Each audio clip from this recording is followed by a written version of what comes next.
السلام علیکم ورحمۃ اللہ وبرکاتہ۔ دوستو، آج کا میرا موضوع ہے اللہ نے ہمارا دل بنایا اپنی محبت کے لیے، لیکن ہم نے اس دل میں دنیا ہی دنیا بسا لی۔ دوستو، ہم نے کبھی یہ کیا سوچا ہے ہم نے اپنے دل میں کن کن لوگوں کو جگہ دے رکھی ہے، کیسی کیسی ناجائز محبتیں ہم نے اپنے دل میں پال لی ہیں، جن محبتوں سے میرے رب نے مجھے روکا تھا۔ دوستو، یہ دل اللہ نے اپنے لیے بنایا تھا۔ دوستو، اس دل کا اور اس دل کی محبت کا حقدار صرف اور صرف میرا اور آپ کا رب ہے۔ وہ رب جس نے ہمیں بغیر کسی عرضی کے زندگی بخشی اور ہم کو ایک انسان بنایا، نہ کہ کوئی جانور، اور نہ جانے دوسرے کتنے لوگوں پر ہم کو فضیلت بخشی، چاہے وہ فضیلت مال کے اعتبار سے ہو، حسن کے اعتبار سے ہو، خاندان کے اعتبار سے ہو، اور اس کا سب سے بڑا احسان جو اس نے ہم پر بغیر مانگے کیا، وہ یہ کہ رب نے مجھے اپنے ماننے والوں کے گھر میں پیدا کیا، جس سے نہ جانے کتنے لوگ محروم رہ جاتے ہیں۔ دوستو، یہ سب کچھ اس نے ہمیں بغیر مانگے ہی دے دیا۔ دوستو، ہم نے پیدا ہونے سے پہلے کیا یہ سب کچھ اللہ سے مانگا تھا؟ نہیں دوستو، میں تو گواہی دیتا ہوں اس نے مجھے سب کچھ بغیر مانگے ہی دے دیا۔ 2 ہاتھ دیے، 2 آنکھیں دی، 2 پاؤں دیے، 2 کان دیے اور 1 زبان دی، ساتھ ہی ایک نرم دل دیا اور ایک برتن دیا عقل کا۔ اور ان سب نعمتوں کے بعد بھی اس نے مجھے اکیلا نہیں چھوڑا، اور میرا اللہ ہمیشہ میری فکر میں رہتا ہے، اور وہ جانتا ہے میرا بندہ کمزور اور جلد باز ہے، کہ دنیا کی چمک دھمک دیکھ کر وہ بھٹک جائے گا، تو اس نے ہماری ہدایت کے لیے قرآن مجید بھی ہم کو عنایت کیا۔ یہ ایک عظیم نعمت ہے اگر ہم سمجھیں تو۔ ہمارا اللہ ہم پر ہمیشہ نظر رکھے ہوئے ہے اور ہمیں یاد کرتا ہے۔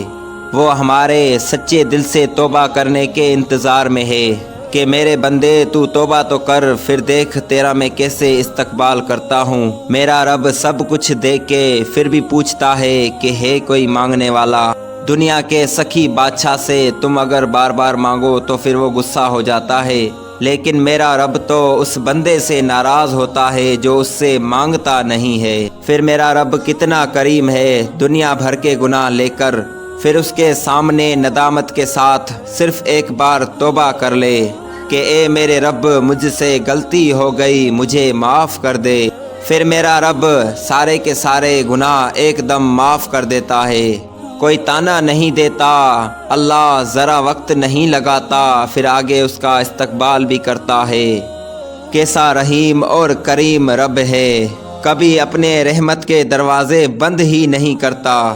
بندے کو جس وقت بھی خیال آئے کہ مجھ سے غلطی ہو گئی، اچانک سے آسمان سے ایک تسلی بھری آواز آتی ہے کہ اے میرے بندے، گھبرا مت جانا، اپنے آپ کو تنہا مت سمجھنا، ہمت نہ ہار دینا کہ تیرا رب اتنا رحیم ہے، تجھے اتنا معاف کرنے والا ہے، تجھ پر اتنا رحم کرنے والا ہے، تجھ سے اتنی محبت کرنے والا ہوں کہ تیری ساری زندگی کے گناہوں کو معاف بھی کر دوں گا، تجھے اپنا محبوب بھی بنا لوں گا، تو آگے بڑھ تو صحیح، تو مجھ سے معافی مانگ تو صحیح، میں نے کہاں تیرا تجھ سے سب کچھ مانگا ہے، ویسے جو کچھ تو ہے اور جو کچھ تیرے پاس ہے تو وہ میرا ہی دیا ہوا، لیکن وہ بھی تو رکھ لے، بس 5 وقت کی نمازوں کا وقت میرے لیے نکال لے۔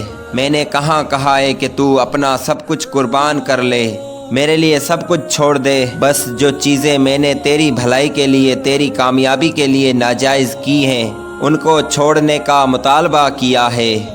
دوستو، جفائیں تو ہماری طرف سے ہوتی ہیں، ہمارا رب تو ہماری توبہ کا انتظار کرتا ہے، کب میرا بندہ توبہ کرے میں اس کو معاف کروں، اس کے گناہوں کو نیکیوں میں تبدیل کروں، اپنی محبت اس کو دکھاؤں اور اس پر رحم کروں۔ اسی لیے دوستو، میں گواہی دیتا ہوں ہمارے گناہوں کے باوجود، ہماری بغاوتوں کے باوجود، پھر بھی اللہ ہم سے محبت کرتا ہے، اور کچھ نہیں، ہمارے ہی فائدے کے لیے اپنے حکموں پر عمل کرنے کا ہمیں کہتا ہے۔ بس آخری بات آپ کو سمجھانے کی کوشش کرتا ہوں کہ اپنے دل میں اللہ ہی کی محبت رکھیں، اللہ ہی کے حکموں پر عمل کریں۔ اگر کوئی غم مل جائے تو صبر کریں، اگر کوئی خوشی مل جائے تو اللہ کا شکر کریں۔